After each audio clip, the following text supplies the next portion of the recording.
Don't even ask. This has not been a good day. I am having problems with audio here this morning. I just did my first video on that vloggerhead thing. I have no idea how it works, whether I'll be received or run out. They gave me a number there, 666. Me! Oh, there'll be rumors, I'm sure. I thought I would start commenting on some of the video comments that are made on my videos that I haven't had a chance to really delve into with videos. It'll be like that movie, The Never-Ending Story. We're getting there. I made 4 attempts now to do this video, and they were all too long. And then the last one I did, it was perfect, but for some reason there was no audio.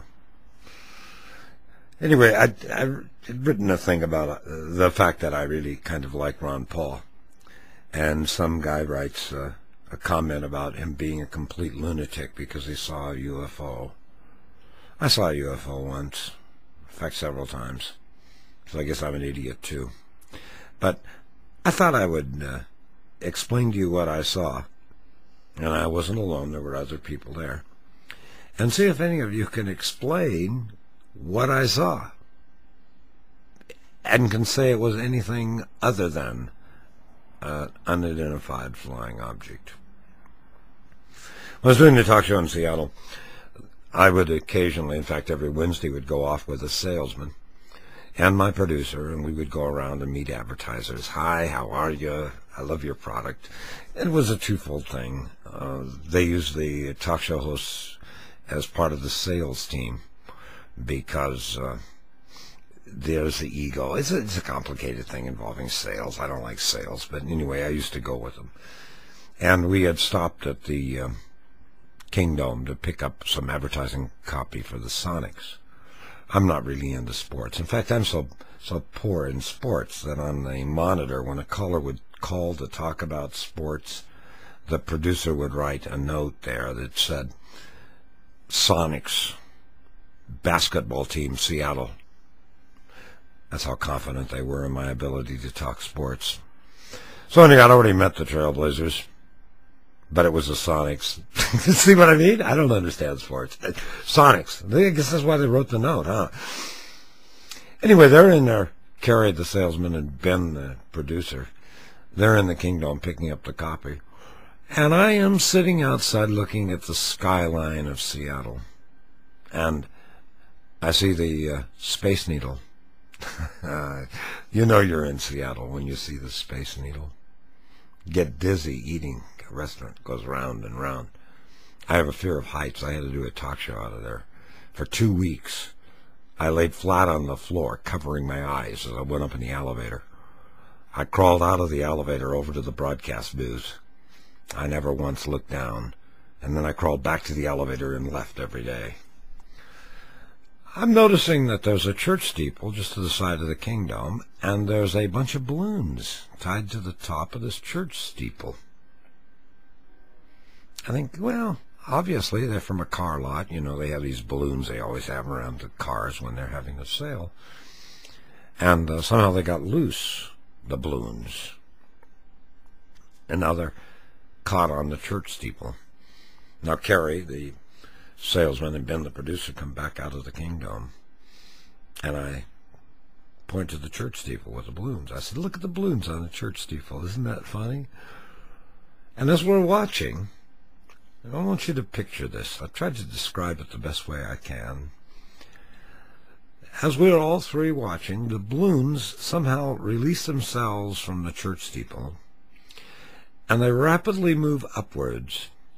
Now picture on top of that a toilet that's flushing, and that toilet is taken away, and now you have this swirl, a whirlpool, except this wasn't water, it was air, but it looked like an inverted toilet when it flushes. And the balloons disappeared into that whirl of air, and they vanished. Ben said, my God! And Carrie, the salesman from California, did a rapid acceleration of the car, and he U-turned and said, "Yeah, it must be one of those flying saucer things." I said nothing, but I've replayed that thousands of times in my mind. I don't know what it was, and it distresses me that some bozo here on YouTube says I'm nuts and Ron Paul is nuts because we've seen things we can't explain. I'm not sure what it was. I been watching the Democratic Convention. I don't care, I see hope. I see young people, lots of young people. And why is it they keep flashing on the screen at the bottom in CNN? The question, I don't understand this. 6% of the people there are gay. Why do I need to know this? Why is that such an important point to make? 10% of the population is gay. So actually that means there's fewer gays there than there is in the general population. It's strange, this media today.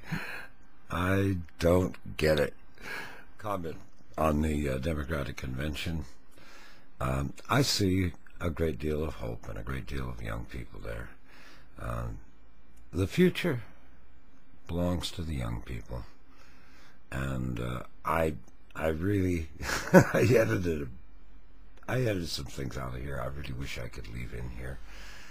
But I just hope that people listen and give a great deal of thought.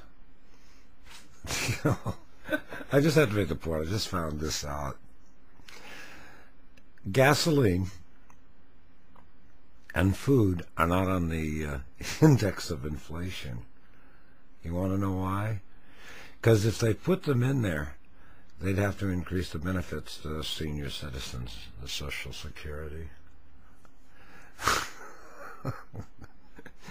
It's so funny. I'm so sorry for young people, for you young people. What a mess. I hope the right decision is made. Give you a little bit of a chance. There's no chance if the wrong move is made here. If you will excuse me.